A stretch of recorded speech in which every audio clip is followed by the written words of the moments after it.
The piano player's fingers struck the keys with mechanical precision as Lily Vance stepped onto the wooden stage of the Red Dust Saloon, her heart sinking lower with each passing night in Brownsville, Texas. And it was the summer of 1881, when she realized her life had become a prison with no visible bars. The heat outside was suffocating even after sunset, and inside the saloon, tobacco smoke hung thick in the air while rough men clutched their whiskey glasses and waited for the entertainment to begin. She wore a crimson dress that had seen better days, the fabric faded from countless washings and the hem frayed from being stepped on by drunken patrons who got too close. Her dark blonde hair was pinned up in an elaborate style that took her an hour to arrange each evening, and her green eyes, once bright with dreams, now held a weary resignation that made her look older than her 22 years. The owner of the saloon, Marcus Webb, stood near the bar with his thick arms crossed over his barrel chest, watching her with cold calculation. He was the man who owned her debt, the man who had bought her contract from the previous saloon owner in San Antonio, when she had been desperate and foolish enough to sign papers she barely understood. That had been 3 years ago, when her father died and left her with nothing but gambling debts and creditors hammering at her door. Webb had promised her work, a chance to earn money and support herself with dignity. Instead, she found herself dancing on stages, entertaining men whose eyes stripped away what little pride she had left, and every coin they tossed at her feet went straight into Webb's pocket while her debt somehow never decreased. The music started, a jaunty tune that felt like mockery, and Lily began to move. She had learned to let her mind drift away during these performances, to think of other places and other times when life held promise. She thought of her childhood on a small ranch outside of Austin, where her mother had taught her to read from a worn Bible, and her father had lifted her onto the back of gentle horses. Those days felt like they belonged to someone else entirely, a different girl who had believed the world was good and fair. Coins clinked against the wooden stage as she spun and swayed, and the men called out their appreciation in voices roughened by whiskey and hard living. Some were cowboys fresh off the trail, others were merchants and gamblers, and a few were the kind of men who made her skin crawl with just a glance. She kept her expression carefully neutral, her smile painted on like stage makeup, while inside she counted down the minutes until she could retreat to her tiny room above the saloon and collapse onto her narrow bed. That was when she noticed him. He sat alone at a corner table, his wide-brimmed hat tilted back to reveal a face that was all sharp angles and sun-weathered skin. Unlike the other men, he was not laughing or shouting.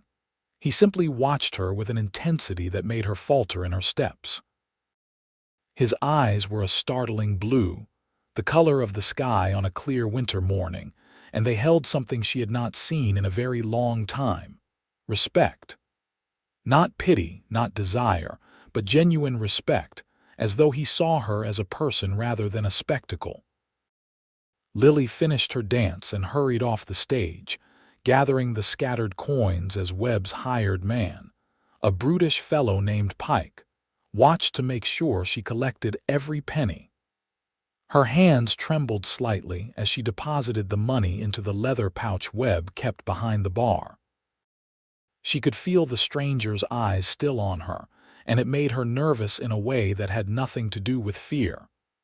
"Not bad tonight," Webb grunted, counting the coins with practiced efficiency. "But you better put more effort into it tomorrow.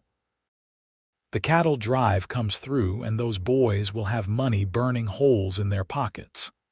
"Yes, Mr. Webb," she said quietly, her voice barely audible over the noise of the saloon. She turned to head upstairs, but Pike blocked her path. "Boss says you need to work the floor tonight. Serve drinks, be friendly with the customers." Lily's stomach churned. Working the floor meant enduring wandering hands and crude propositions. And while Webb claimed he ran a respectable establishment and did not force his girls into anything beyond dancing and serving, the line between suggestion and coercion was razor thin. I already danced. My agreement was for dancing.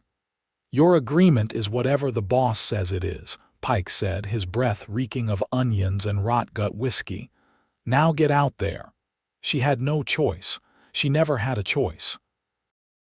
Lily took a tray of drinks from the bar and began making her rounds, plastering on that false smile and dodging hands with the skill of long practice. She delivered whiskey to a table of card players, beer to a group of dusty cowboys, and was heading back to the bar when a voice stopped her. "Miss, could I trouble you for a moment?" It was him, the man from the corner table. Up close, she could see he was probably in his late 20s, with dark hair that curled slightly at his collar and a strong jaw shadowed with stubble. He wore the practical clothing of a working cowboy: worn denim trousers, a faded blue shirt, and a leather vest that had seen years of use. His gun belt sat comfortably on his hips, the way it did on men who knew how to use their weapons but did not feel the need to prove it. "What can I get you, sir?" she asked, keeping her voice polite and distant. "Just water if it is not too much trouble," he said, and his voice was deep and steady with a hint of an accent she could not quite place. Not quite Southern, not quite Western, something in between. "And maybe a moment of your time, if you are willing." Lily glanced toward the bar where Webb was watching. The saloon owner did not like his girls talking too long with customers unless they were spending money, but he seemed satisfied that she was working the floor. "I will get your water." When she returned with a glass of water drawn from the barrel they kept behind the bar, the stranger gestured to the empty chair across from him. "Please sit. You look like you have been on your feet all day." "I am supposed to keep moving," she said, but her legs ached and her feet throbbed in her worn dancing slippers. Against her better judgment, she sank into the chair, just for a moment. "My name is Graham Lawson," he said, extending a calloused hand across the table. "I am a trail boss, just finished bringing a herd up from Mexico." She shook his hand briefly, surprised by the gentleness of his grip despite the obvious strength in his fingers. "Lily Vance." "That is a pretty name," he said, and it did not sound like the empty flattery she was used to hearing. "I do not mean to be forward, Miss Vance, but I have to ask. Is this what you want to be doing?" The question was so unexpected, so direct, that for a moment she could only stare at him. No one had ever asked her that before. "I do not see how that is any of your business, Mr. Lawson." "You are right, it is not," he admitted, taking a sip of his water. "But I have been sitting here watching, and I have seen the way you look when you think no one is paying attention. You look like a bird in a cage, beating your wings against the bars." Tears stung her eyes, and she blinked them back furiously. She could not afford to cry, not here, not where Webb could see. Even if that were true, what difference would it make? We all have to survive somehow. How much do you owe him?" Graham asked, lowering his voice and leaning forward slightly. Lily's breath caught. "How did you know?" "I have seen this before in other towns. Men like Webb, they get their hooks into people and never let go. They keep the numbers fuzzy, add interest that was never agreed upon, charge for room and board at prices that would make a bank robber blush. So I will ask again, how much do you owe him?" She should not tell him.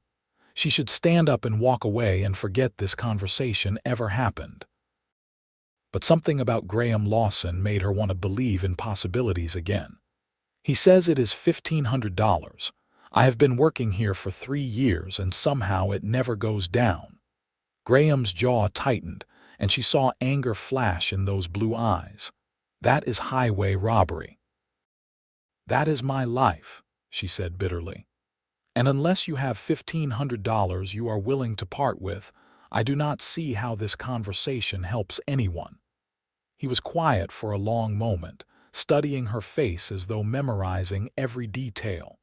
Then he said something that changed everything. "What if I did?" Lily laughed, a harsh sound with no humor in it. "No one parts with that kind of money for a stranger, Mr. Lawson. Whatever you think you see in me, whatever you imagine you might get in return, I am not interested." "I am not asking for anything in return," he said firmly. "Except maybe the chance to see you smile for real instead of that painted-on thing you wear like armor." She wanted to believe him. God help her, she wanted to believe him so badly it hurt. But life had taught her that nothing came without a price, and men especially always wanted something. "Why would you do that?" "Because I have the money and you need help, and sometimes that is reason enough," Graham said simply. "I have been working cattle drives since I was 16 years old, saved most of what I earned. I do not drink much, do not gamble, and I have no family to send money to.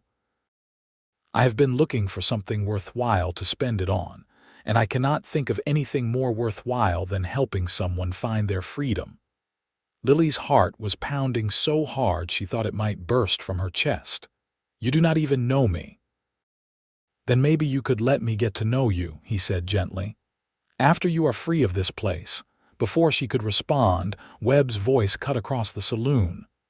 "Vance, stop chattering and get back to work." She stood up quickly, her cheeks flushing. "I have to go." Graham caught her wrist gently, his touch light enough that she could have pulled away easily. "Think about what I said. I will be in town for a few more days, staying at the boarding house on Main Street. If you want my help, come find me." Lily pulled away and hurried back to the bar, her mind spinning. She could feel Webb's suspicious gaze on her, and she knew she would have to be careful. Men like Webb did not let their investments walk away without a fight, and if he thought she was planning to leave, he would make her life even more miserable than it already was. The rest of the night passed in a blur of faces and voices and grasping hands. She dodged and deflected and smiled until her cheeks hurt.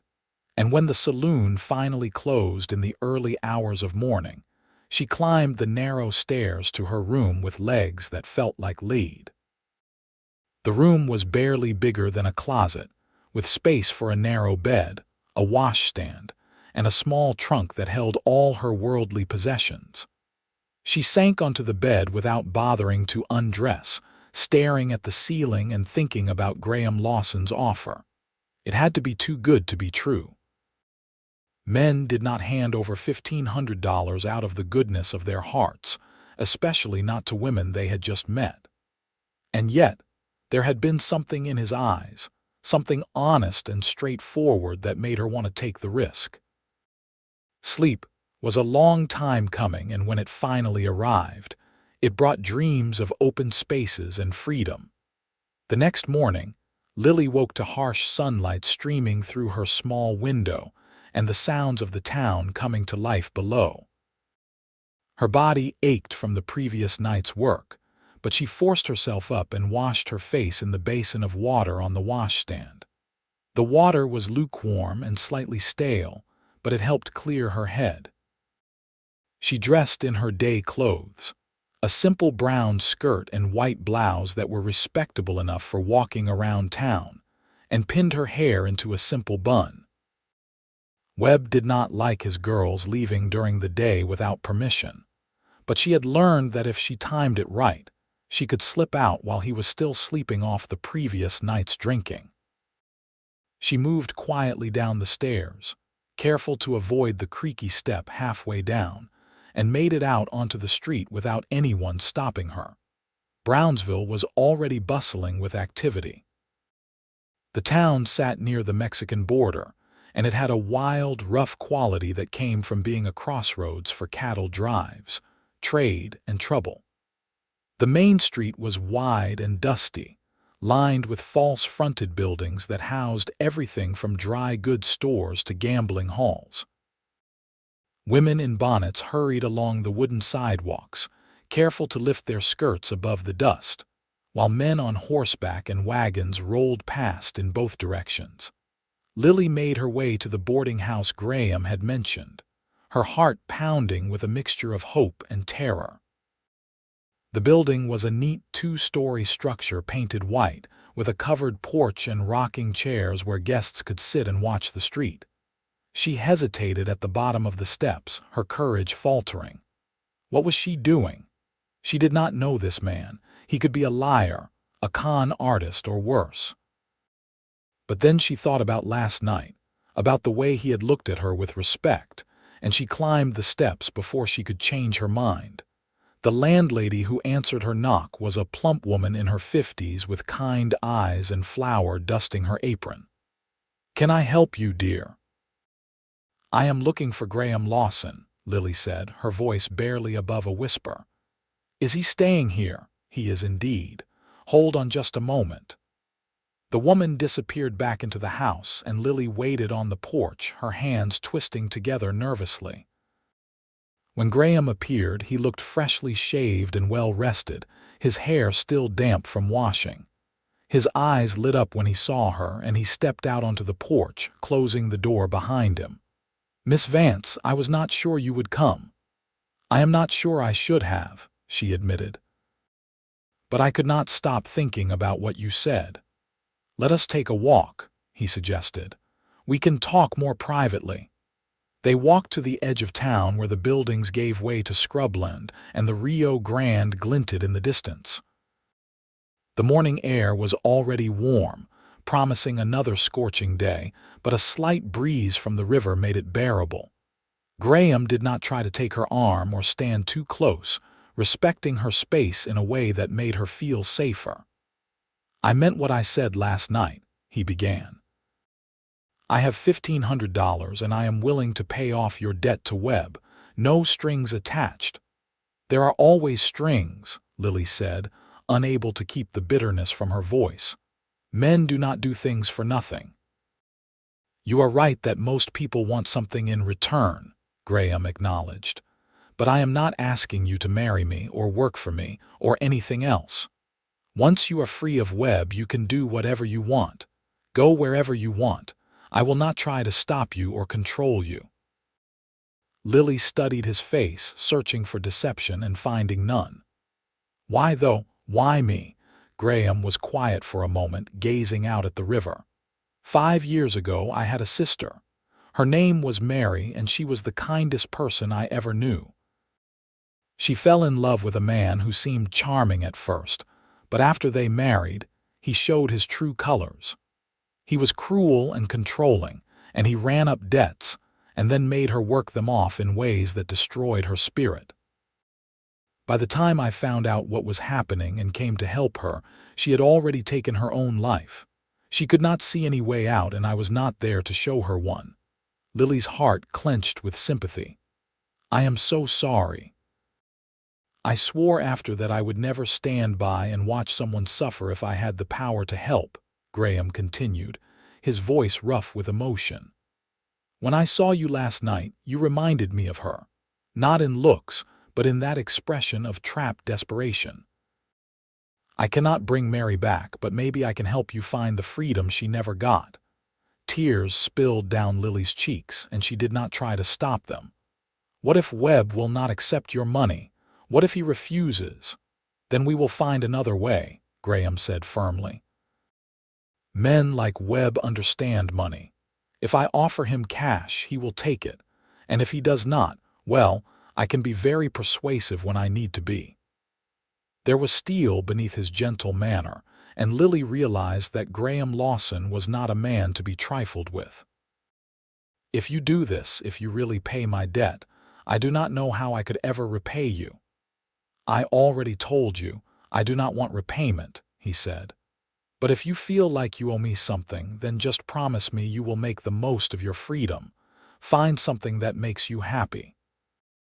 Build a life worth living." She took a shaky breath and nodded. "Okay, yes, I accept your help." The smile that spread across Graham's face was like sunrise, warming her from the inside out. "Good.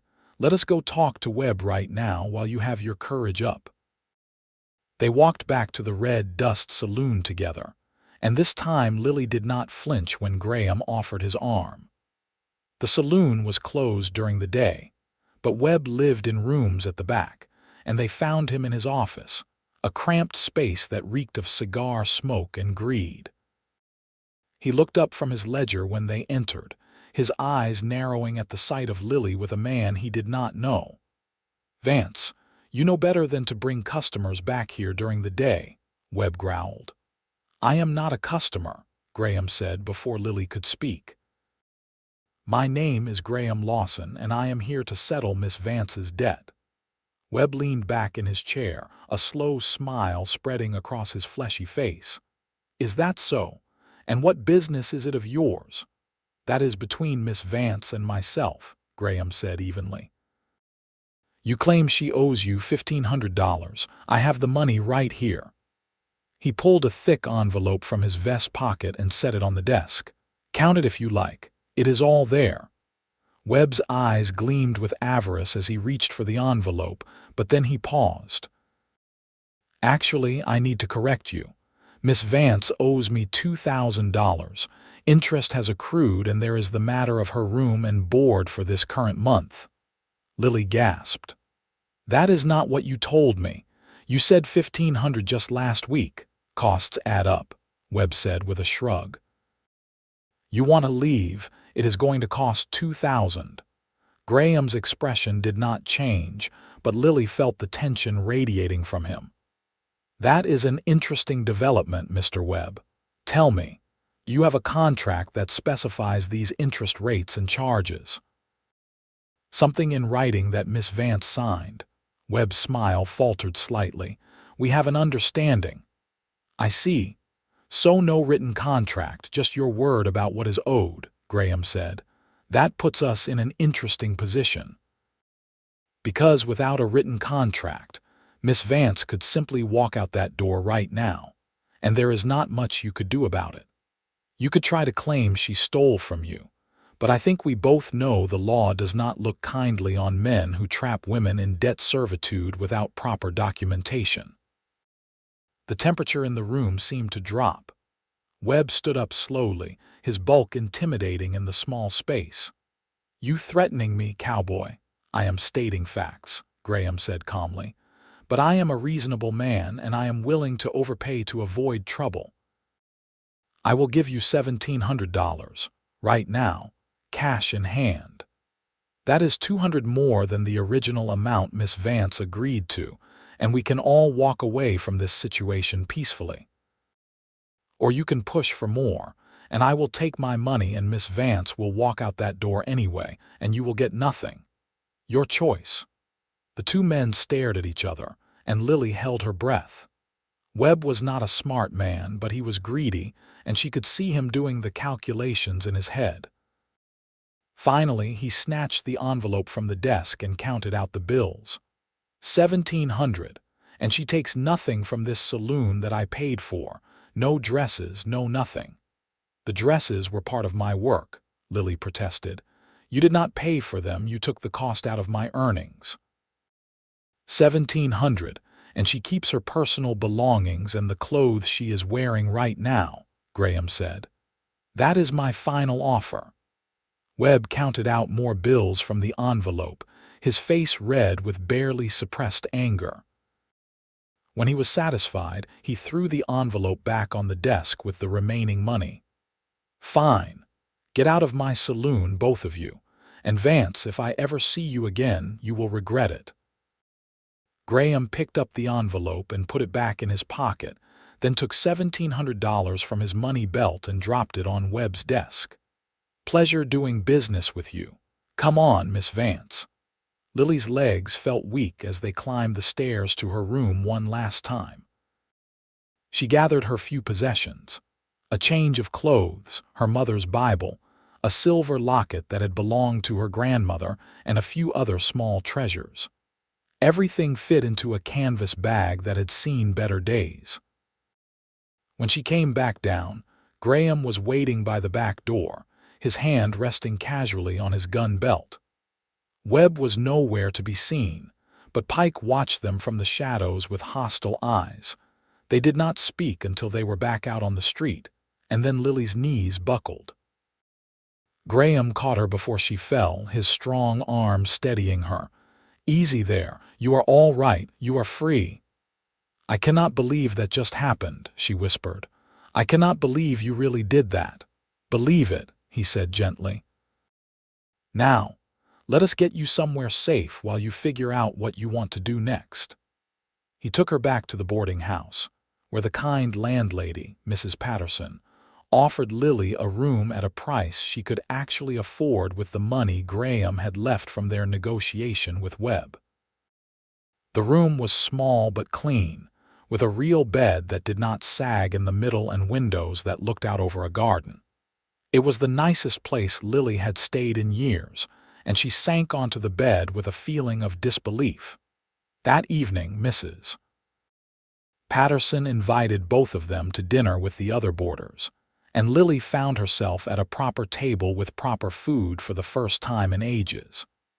There was roasted chicken and potatoes and green beans and fresh bread with butter. She ate slowly, savoring every bite while Graham chatted easily with the other guests. A schoolteacher passing through, a young couple traveling to California, and an older gentleman who sold hardware. After dinner, Graham walked with her in Mrs. Patterson's garden as the sun set and painted the sky in shades of orange and gold. "So, what are you going to do now?" he asked. "Have you thought about it?" "I do not know," Lily admitted. "I have spent the last 3 years just surviving. I have not let myself think about the future because it hurt too much to hope." "You could stay here in Brownsville, find respectable work," Graham suggested. "Or you could go somewhere else, start completely fresh. The choice is yours. Where are you going?" The question slipped out before she could stop it, and she felt her cheeks flush. "I mean, you mentioned you just finished a cattle drive. What happens next for you?" "I have a small ranch about 2 days' ride north of here," he said. "Nothing fancy, just a few hundred acres and a modest house. I have been building it up slowly over the years. Usually I spend my winters there and my summers on the trail, but I have been thinking maybe it is time to settle down more permanently. Focus on breeding good horses instead of chasing cattle across half of Texas." "That sounds nice," Lily said wistfully. "Peaceful." Graham stopped walking and turned to face her, his expression serious. "Miss Vance, I want to be very clear about something. I paid your debt because it was the right thing to do, not because I expected anything from you. You do not owe me anything. But I would be lying if I said I was not drawn to you. You have a strength in you that is rare, and a kindness that has not been beaten down by hard circumstances. If you wanted to come to my ranch, just to have a safe place while you figure things out, you would be welcome. Mrs. Chen, my housekeeper, lives there year-round, and she would serve as a proper chaperone. There would be no expectations, no pressure, just a safe place to rest and heal." Lily's heart was racing again, but this time it was not with fear. "I do not know what to say." "You do not have to say anything right now," Graham said. "Think about it. I will be in town for 3 more days dealing with business from the cattle drive. If you decide you want to take me up on the offer, we can leave together. If not, I will wish you well and be on my way." That night, Lily lay in her clean bed in her safe room and stared at the ceiling, her mind churning. She had been rescued by a stranger who asked for nothing in return. A man who seemed too good to be true but whose actions matched his words. She could stay here in Brownsville and try to build a life from scratch. Or she could take a leap of faith and trust that Graham Lawson was exactly who he appeared to be. The next 3 days passed in a strange sort of limbo. Graham visited every day, bringing her little gifts that showed thoughtfulness rather than extravagance. A book of poetry because she had mentioned loving to read. A pair of soft leather gloves because he noticed her hands were rough from hard work. a basket of fresh peaches from the market because she had smiled at the fruit vendor's stand. They took long walks and talked about everything and nothing. He told her about his childhood in Tennessee, about how his family had lost everything in the war and come west to start over. She told him about her parents, about the ranch that had been her whole world until it was not anymore. With each conversation, Lily felt herself relaxing, opening up in ways she had not thought possible. Graham was easy to talk to, with a quiet humor that made her laugh and a genuine interest in her thoughts and opinions. He did not try to touch her beyond offering his arm when they walked, did not push for more than she was willing to give. He was patient and respectful, and those qualities made her want to trust him more than any passionate declaration could have. On the third evening, as they sat on Mrs. Patterson's porch and watched the stars come out, Lily made her decision. "I want to come with you to your ranch, if the offer is still open." Graham's face lit up with that sunrise smile again. "It is absolutely still open. Are you sure, though? You do not have to decide right now." "I am sure," she said, and realized it was true. "You have shown me more kindness in 3 days than I have known in 3 years. I want to see where that kindness comes from, want to know the place that shaped you into the man you are. And honestly, I do not want to be in this town anymore. There are too many bad memories here." "Then we leave tomorrow morning," he said. "Pack whatever you need. We will take it slow on the journey, stop at towns along the way so you can rest properly. There is no rush." The next morning dawned clear and hot, already promising another scorching day. Lily dressed in her traveling clothes and said goodbye to Mrs. Patterson, who hugged her tightly and made her promise to write. Graham had 2 horses ready, both sturdy and calm, and he helped her mount the smaller of the 2 with gentle hands. He had also purchased a pack mule to carry their supplies, loaded with enough food and water to last them between settlements. They rode out of Brownsville heading north, and with each mile that passed, Lily felt the weight on her shoulders growing lighter. The landscape around them was harsh and beautiful, flat scrubland dotted with mesquite and cactus, the sky an endless blue dome overhead. The heat was intense, but Graham was careful to stop frequently for water and rest in whatever shade they could find. That first night they camped near a small creek, and Graham set up a tent for her while he slept under the stars near the fire. He cooked beans and bacon in a cast-iron skillet, and they ate while watching the sun paint the horizon in brilliant colors. After dinner, he played a harmonica he pulled from his saddlebag, simple melodies that sounded lonely and beautiful in the vast emptiness around them. "Where did you learn to play?" Lily asked, leaning back against her saddle and watching the stars emerge one by one. "My father taught me," Graham said, lowering the harmonica. "He said music was important, that it fed the soul in ways nothing else could. He died when I was 15, right before the war ended. Fever took him." "And your mother?" She passed a year later. "Broken heart, I think, though the doctor said it was pneumonia." His voice was matter-of-fact, but Lily heard the old pain beneath it. "Mary and I were on our own after that. I was 16, she was 14.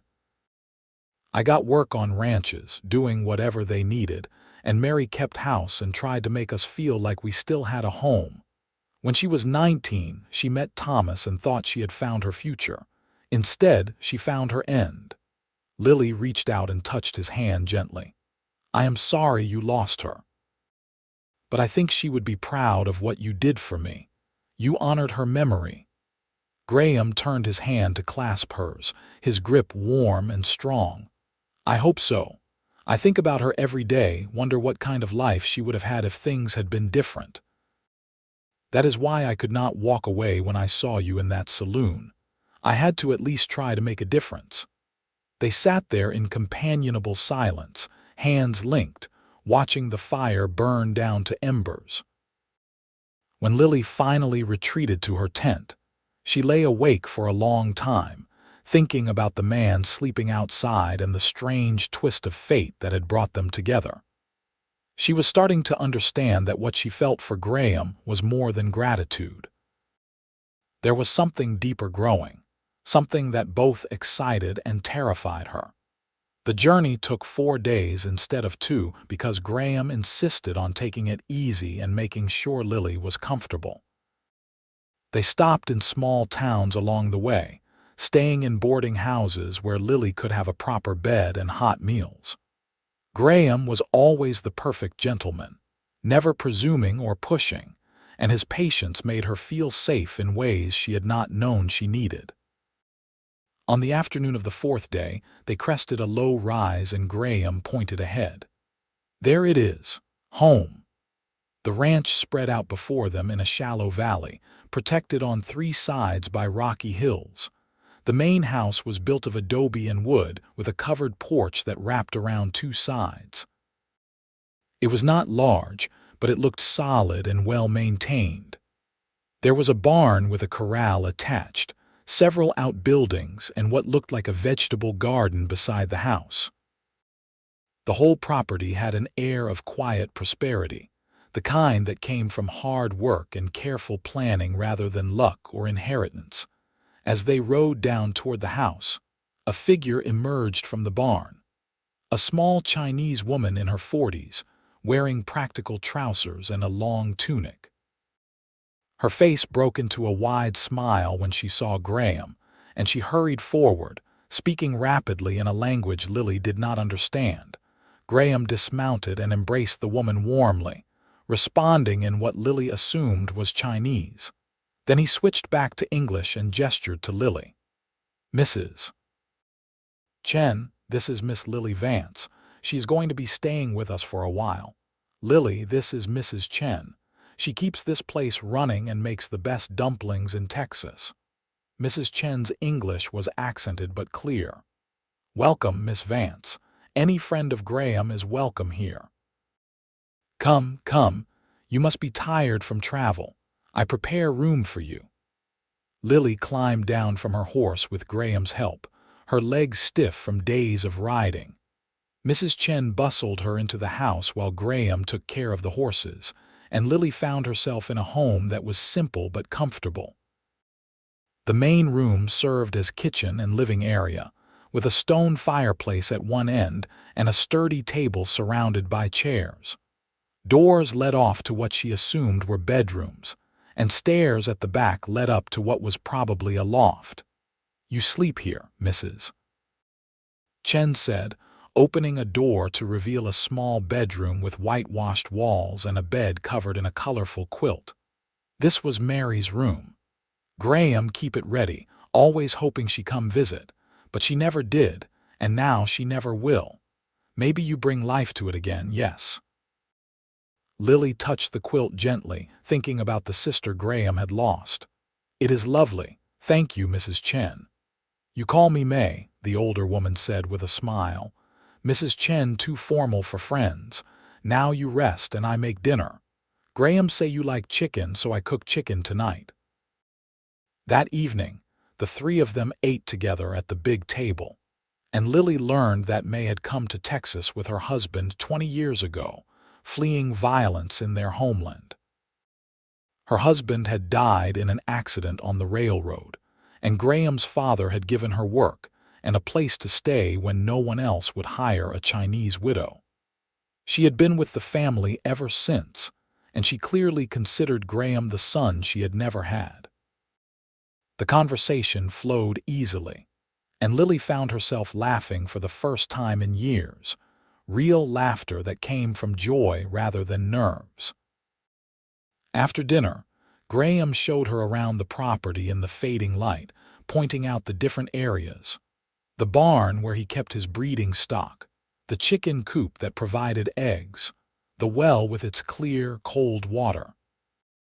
Everything was neat and well organized, the mark of a man who took pride in his work. "You have built something good here," Lily said as they stood by the corral, watching the horses graze peacefully in the twilight. "Your parents would be proud." "I hope so," Graham said. It has taken years of hard work, and there is still so much I want to do, but it is starting to feel like a real home instead of just a place to sleep between jobs." Lily turned to face him, her heart full of emotions she was not quite ready to name. "Thank you for bringing me here. For trusting me with this place that means so much to you. Thank you for coming," he said softly. "The house feels more alive with you in it. The days settled into a comfortable rhythm." Graham worked from dawn until dusk, tending to his horses and the various tasks that came with running a ranch. May managed the house and garden with efficient competence, and Lily, for the first time in years, had time to simply exist without fear or obligation hanging over her head. At first, she was not sure what to do with herself. She offered to help May with the housework, and the older woman accepted gratefully, teaching her how to make bread and preserve vegetables, and all the practical skills that keeping a frontier household required. Lily had learned some of these things from her mother years ago, but memory and practice were different, and she found satisfaction in the physical work and tangible results. She also spent hours reading books from Graham's small but well-chosen library. He had works by Dickens and Shakespeare, volumes of American poetry, and histories of the West. In the evenings, they would sit on the porch while the heat of the day faded, and they would discuss what she had read, or he would tell her stories from his years on the trail, adventures and mishaps that made her laugh or gasp. Slowly, Lily began to heal. The haunted look faded from her eyes, and she started to put on weight from May's good cooking. Her hands became calloused from garden work instead of rough from harsh soap and constant scrubbing. She learned to ride better, and Graham would take her out across the ranch lands, showing her the boundaries of his property and the wild beauty of the surrounding hills. And with each passing day, she fell more deeply in love with him. It was not a sudden thing, not a lightning strike of passion. It was a slow and steady growing, like a plant pushing through soil toward sunlight. She loved the way he always asked her opinion as though it mattered. She loved how he treated May with respect and affection, never taking her work for granted. She loved his quiet competence, the way he could gentle a skittish horse or fix a broken fence with equal patience. She loved his laugh, rare but genuine, and the way his eyes crinkled at the corners when he smiled. She loved him, and it terrified her. Because Graham had made it clear he wanted nothing from her, expected nothing, and she did not know if his kindness was simply who he was, or if he felt the same pull she did. She caught him watching her sometimes with an expression she could not quite read, something warm and wondering, but he never said anything beyond his usual gentle courtesy. It was May who finally addressed the elephant in the room. They were working in the garden together one afternoon, about 6 weeks after Lily's arrival, harvesting ripe tomatoes and discussing whether they should plant more beans. May had been unusually quiet, and finally, she set down her basket and fixed Lily with a knowing look. "You love him," she said. It was not a question. Lily's hand stilled on the tomato plant. "Is it that obvious? To me, yes. To Graham, maybe not. Men can be blind about these things." May's smile was kind. "He loves you too, you know. I see it in how he looks at you when you are not watching." "He has never said anything," Lily said quietly. "He has been nothing but respectful and kind, but never more than that." "Because he is afraid," May explained. "He paid your debt, brought you here, gave you safe place. He worries that if he speaks his feelings, you feel obligated.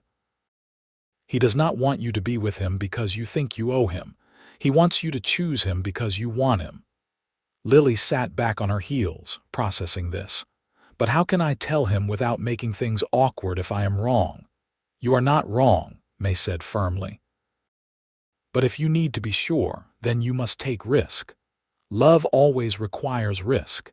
That is what makes it precious." That evening, Lily made her decision. After dinner, when Graham went out to check on the horses one last time before bed, she followed him to the barn. The sun had set, but the sky still held traces of light, and the air was finally cooling from the day's heat. Graham was in the corral with a young stallion he was training, speaking to the animal in low, soothing tones. "You are good with them," Lily said, leaning against the fence. Graham turned, surprise and pleasure crossing his face. "They just need patience and consistency. Most problems with horses come from people being unclear about what they want." "I think that applies to more than horses," Lily said, gathering her courage. "Graham, can I talk to you about something?" He left the stallion and came to stand beside her at the fence, his expression attentive. "Of course. What is on your mind?" "I have been here for 6 weeks now," she began, her heart hammering. "And in that time you have shown me nothing but kindness and respect. You gave me my freedom and asked for nothing in return. You have let me heal and find myself again. I will be grateful for that for the rest of my life." "I hear a but coming," Graham said softly. "Not a but, a question." She turned to face him fully, meeting those blue eyes directly. "You said you wanted me to make the most of my freedom, to find something that makes me happy. I think I have found it. The question is whether you feel the same way." Graham went very still. "Lily, I do not want you to feel pressured or obligated. You do not owe me anything." "I know that," she said firmly. "You have made that abundantly clear. But what I am talking about has nothing to do with obligation.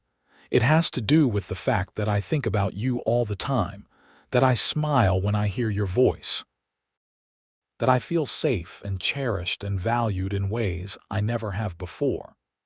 It has to do with the fact that I am in love with you, Graham Lawson, and I think maybe you feel the same way but are too much of a gentleman to say so." The expression on his face transformed from careful neutrality to blazing hope. "You love me. I love you," she repeated, certainty flooding through her. "Not because you rescued me, but because of who you are, because you are kind and strong and honest. Because you make me want to be better, braver. Because when I think about my future, I cannot imagine it without you in it." Graham reached out and cupped her face in his hands, his touch gentle and reverent. "I have loved you since that first night in the saloon when you looked at me like you were drowning, and I was the only person who could see. I loved your courage and your strength, and the way you kept going even when everything was stacked against you. I have loved you every day since, watching you bloom and heal and become more fully yourself. But I did not want to push, did not want you to feel trapped by a different kind of obligation." "Kiss me," Lily whispered. "Please." He lowered his head slowly, giving her every opportunity to change her mind, and when their lips finally met, it was like coming home.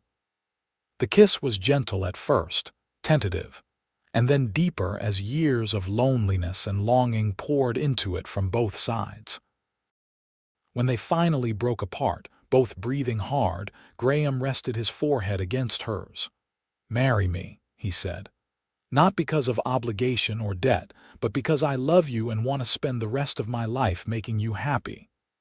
"Yes," Lily said, joy bubbling up inside her like a spring. "Yes, absolutely yes." They were married a month later in the small church in the nearest town, with May as witness and half the congregation in attendance because news of a wedding always drew a crowd. Lily wore a simple white dress that May had sewn for her, with lace at the collar and cuffs, and she carried wildflowers that Graham had picked that morning. Graham wore his best suit, slightly worn but clean and pressed, and when he said his vows, his voice was steady and sure. The circuit preacher pronounced them man and wife, and when Graham kissed his bride, Lily felt like her heart might burst from happiness. This was not the life she had imagined for herself growing up, but it was better than any dream she could have conjured. She had found love in the ashes of despair, had been given a second chance by a man who asked for nothing and gave everything. The reception was held at the ranch, with neighbors bringing food and music and well wishes. Someone had a fiddle, someone else a guitar, and they played while people danced in the yard as the sun set and lanterns were lit. Lily danced with Graham, with several of the neighboring ranchers, and even with old Mr. Thompson from the next property over, who was 80 if he was a day, but still spry. When the guests finally departed and the ranch was quiet again, Graham carried Lily over the threshold of their home and into the bedroom that had been his, but was now theirs. They made love slowly, tenderly, with the awkwardness of new lovers who were still learning each other's rhythms and responses. Graham was patient and gentle, and when Lily cried afterward, he held her close and whispered that everything was all right. They had all the time in the world to learn and grow together. Life settled into a new pattern. Lily was no longer a guest but a wife and partner, and she threw herself into her new role with enthusiasm. She worked alongside Graham with the horses, learning to spot the qualities that made for good breeding stock. She helped May manage the household, and together they canned vegetables and smoked meat, and did all the work that went into keeping a frontier ranch running smoothly. She learned to shoot, because Graham insisted she should be able to protect herself if he was away, and she turned out to have a good eye and a steady hand. The first winter was hard, with cold winds that swept down from the north and occasional ice storms that made travel impossible. But the house was snug and well built, and they had laid in plenty of supplies. Lily discovered she loved the quiet intimacy of those long winter evenings, sitting by the fire with her husband, reading or talking or simply being together in comfortable silence. They played cards and checkers, and Graham taught her chess, which she took to with competitive determination. Spring brought new life to the ranch. The horses foaled, and Lily stayed up through the night with Graham when one of the mares had a difficult delivery. They saved both mother and baby, and Lily held the wobbly-legged foal with tears of joy streaming down her face. Graham kissed her temple and said she was a natural rancher, and the pride in his voice made her glow. That spring also brought other news. Lily was pregnant. She had suspected for a few weeks, but had not been sure until the doctor in town confirmed it. Graham's reaction was everything she could have hoped for. He picked her up and spun her around, then carefully set her down as though she might break, his hands hovering protectively. She laughed and told him she was not made of glass, but his concern touched her deeply. The pregnancy was not easy. Summer heat made her miserable and sick, and she spent many afternoons lying on the porch with damp cloths on her forehead, trying not to vomit. May made special teas that helped with the nausea, and Graham fussed over her like a mother hen, which was both annoying and endearing. But despite the discomfort, Lily was happy. She was bringing new life into a world that had once seemed empty and hopeless, and that felt like a kind of magic. Their son was born on a cold February night in 1883, after a labor that lasted nearly a full day. The doctor came from town, and May stayed at her side the whole time, offering encouragement and practical assistance. Graham paced outside the bedroom, wearing a path in the floorboards, until May finally came out carrying a squalling bundle wrapped in blankets. "You have a son," she said, beaming. "Big, healthy boy. Mother is tired but fine." Graham took the baby with shaking hands, staring down at the red, wrinkled face with an expression of awed wonder. "He is perfect." They named him James Graham Lawson after Graham's father and himself. Jamie, they called him, and he was indeed perfect. He had his mother's green eyes and his father's dark hair, and from the start, he had lungs that could wake the dead. Those first few months were exhausting, filled with sleepless nights and constant feedings, but Lily had never been happier. She would stand over Jamie's cradle watching him sleep, marveling that this tiny person had come from her body, that she and Graham had created this new life together. Graham was a devoted father, changing diapers without complaint and walking the floor with Jamie when he fussed at night, singing old lullabies his own mother had sung. Watching her strong, capable husband cradle their son with infinite tenderness made Lily fall in love with him all over again. The years passed in a blur of work and love and simple joys.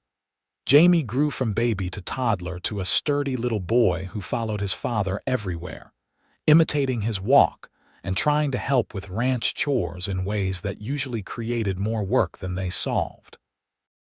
At 5 years old, Jamie got his first pony, a gentle mare named Daisy, and Graham began teaching him to ride with the same patience he showed to all young creatures. When Jamie was 6, his sister arrived, Rose Marie Lawson, named after Graham's lost sister. She came into the world screaming and never really stopped, a fierce and determined little person from the very beginning. Where Jamie was thoughtful and cautious, Rose was impulsive and bold, climbing trees and chasing chickens and keeping her parents in a constant state of mild panic. Lily sometimes looked at her 2 children playing in the yard and had to pinch herself to make sure she was not dreaming. This was her life. A good husband who loved her, healthy children who filled the house with laughter, a home she had helped build with her own hands and heart. It was so far removed from those dark nights at the Red Dust Saloon that it seemed to belong to a different person entirely. But she never forgot where she came from or what Graham had done for her. Every year on the anniversary of the day he paid her debt, she would kiss him and thank him for seeing her when she was invisible, for offering hope when she had none. And every year he would hold her close and say that she had saved him just as much as he had saved her, that loving her had given his life meaning and purpose. The ranch prospered over the years.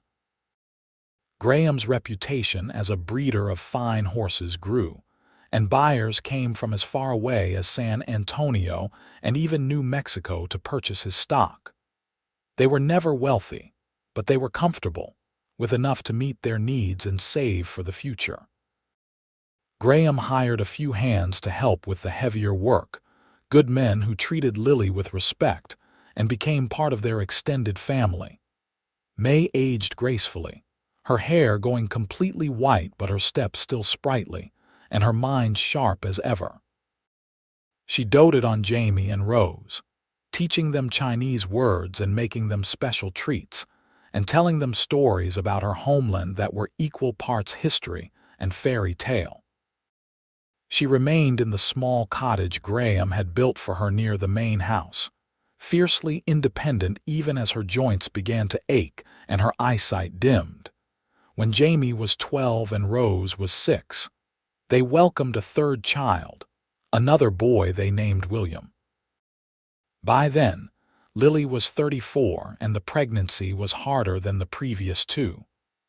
The birth was difficult, and the doctor warned them it would be dangerous for Lily to have more children. Graham held her hand and said that 3 was plenty, that he did not need more children. He just needed her to be healthy and safe. William was their last, and they poured all their love into their 3 children, watching them grow and learn and become their own people. Jamie inherited his father's patience and skill with horses. By the time he was 16, he was as good a horseman as Graham, with an intuitive understanding of the animals that went beyond training.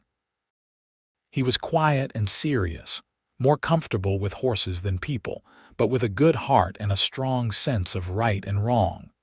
Rose was her mother's daughter through and through, determined, resilient, and unwilling to accept limitations.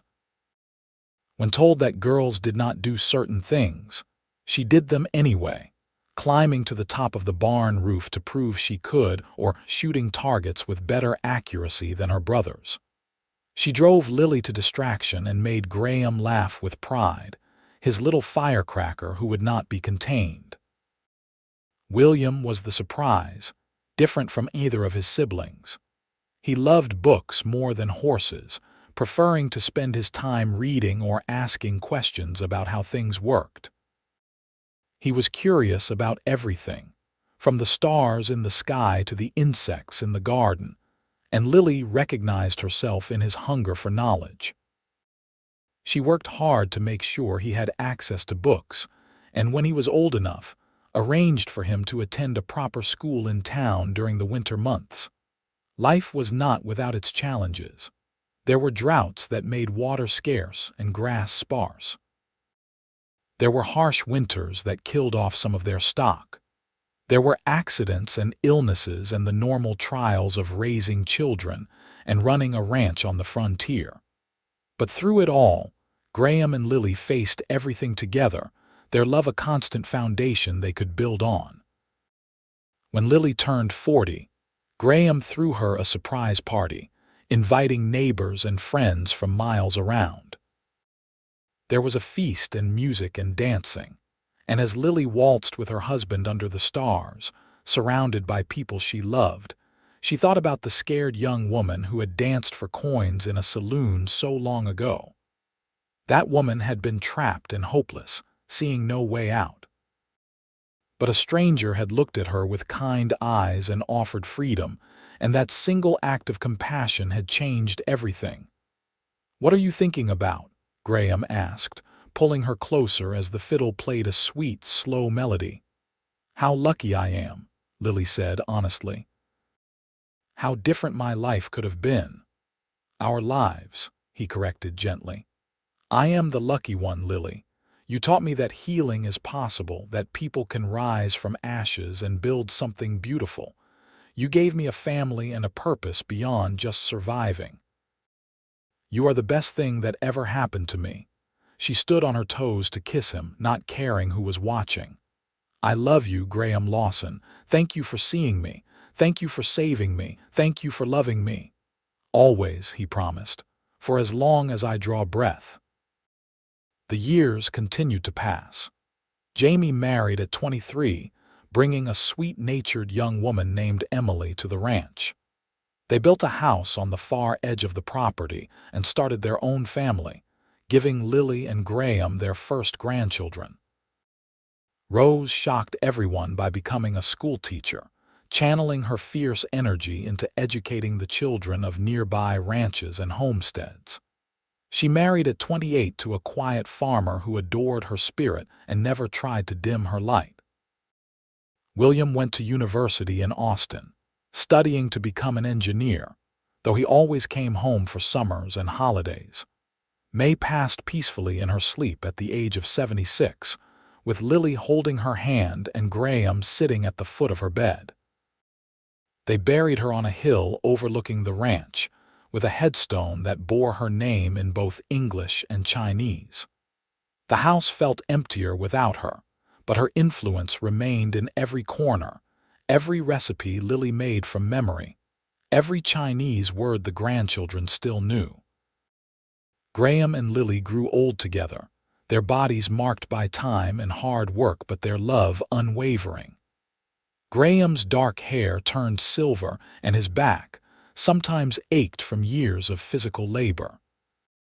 Lily's face gained lines and her hands became gnarled with arthritis, but she still tended her garden every spring and rode out across the ranch lands when the weather was fine. On their 30th wedding anniversary, their children threw them a party at the main house. All three of their children were there with their families, filling the house with noise and laughter and life. There were 8 grandchildren at that point, ranging from babies to teenagers, and they ran wild through the property the way their parents had once done. As the sun set and the party wound down, Graham led Lily out to the porch, just the two of them, and they sat in the rocking chairs they had occupied for so many years. He took her hand, their fingers interlacing with the ease of long habit, and they watched the sky turn from gold to orange to deep purple. You ever regret it? Lily asked softly. Spending all that money on a stranger. You could have done so many things with $1,500. 1,700, Graham corrected with a smile. And I have never regretted it for a single second. That was the best money I ever spent. It bought me a lifetime of love and happiness. It gave me you. We built something good, did we not? Lily said, looking out at the land they had worked and loved for 3 decades. Something that will last beyond us. We built something extraordinary, Graham agreed. A family, a legacy, a testament to the fact that sometimes one act of kindness can change everything. You took the freedom I offered and made it into something magnificent. They sat in comfortable silence as the stars emerged one by one, the same stars that had watched over them on that first journey from Brownsville to the ranch so many years ago.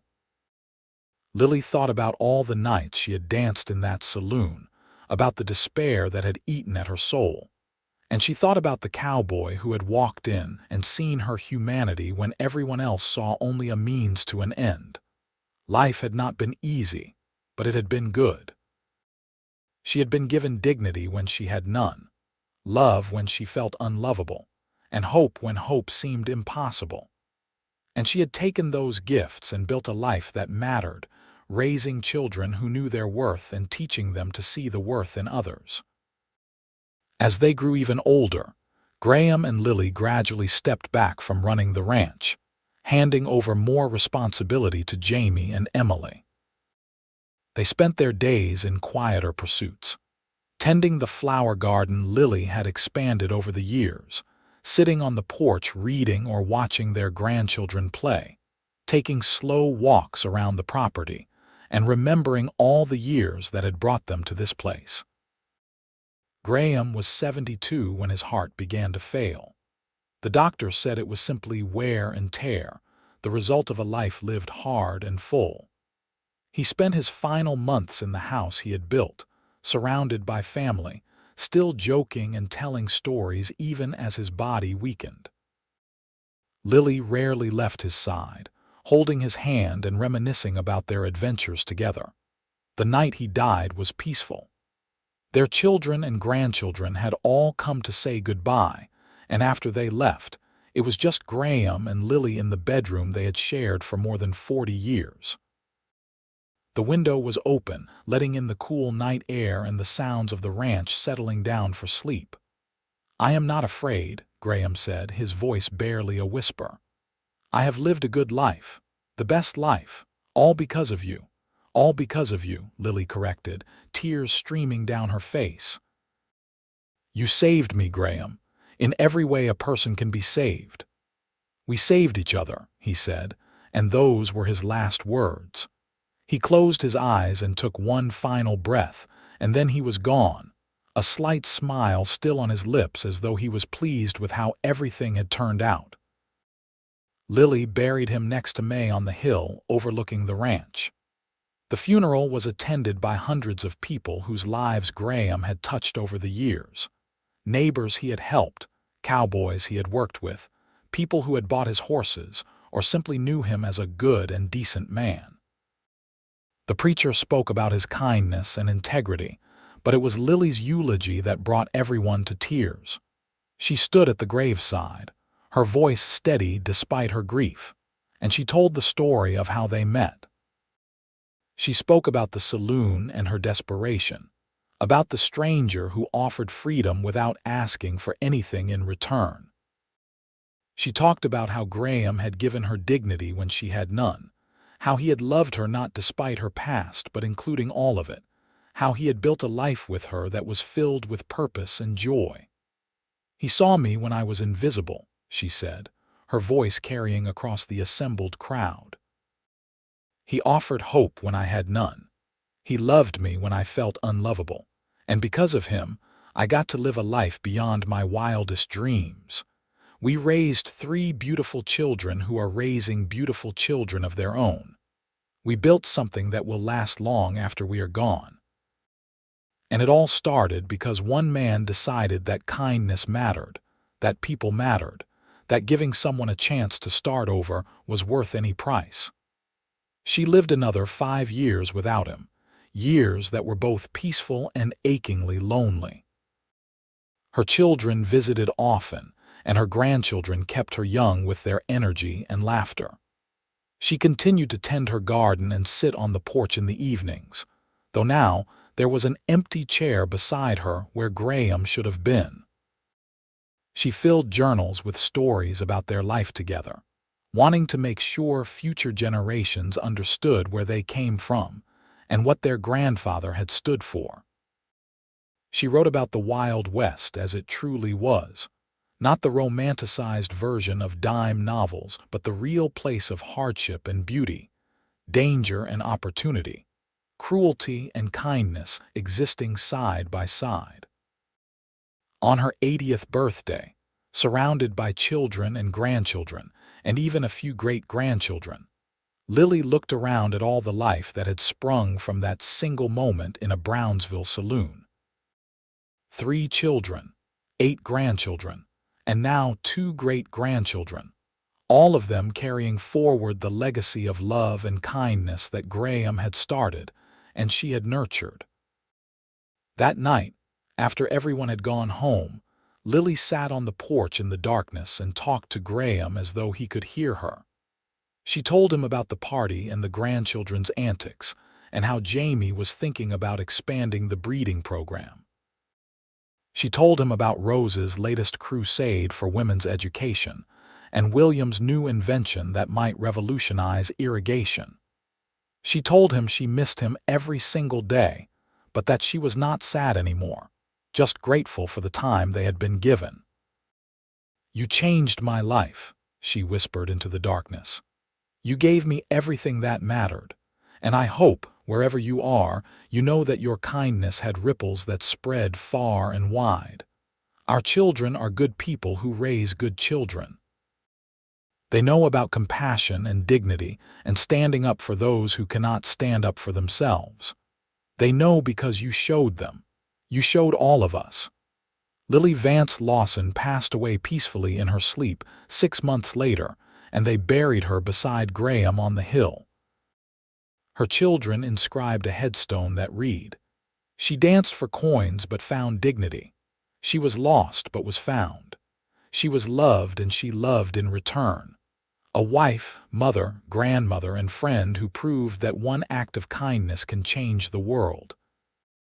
The ranch continued to thrive through the generations, always in Lawson hands, always a place where hard work and kindness went hand in hand. And every new Lawson child grew up hearing the story of their great-great-grandmother who had been saved from despair by a cowboy with a good heart, and who had taken that gift of freedom and built something extraordinary. Because that is what love does. It rescues and redeems. It offers hope and builds futures. It takes broken things and makes them whole.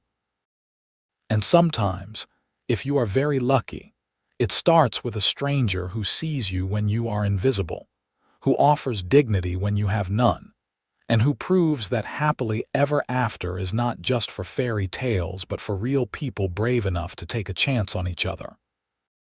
The Wild West was a harsh and unforgiving place, but it was also a place where people could reinvent themselves, where the past did not have to define the future, where a woman dancing for coins in a saloon could become the matriarch of a family that would span generations. And it all started because a cowboy named Graham Lawson walked into the Red Dust Saloon on a hot summer night in 1881 and decided that one woman's freedom was worth every penny he had saved. That was the legacy they left behind. Not wealth or fame, but the understanding that every person has value, that kindness is never wasted, and that love, when given freely and received gratefully, can transform not just individual lives but entire futures. The Lawsons who came after would always remember that, would carry it forward in their own choices and actions, ensuring that Graham and Lily's love story was not just a memory but a living tradition. And on quiet evenings, when the wind whispered through the mesquite trees and the stars blazed overhead in that endless Texas sky. Those who knew how to listen could almost hear the sound of a harmonica playing a simple melody, and the soft laughter of two people who found each other when they needed it most and built something beautiful that would last forever.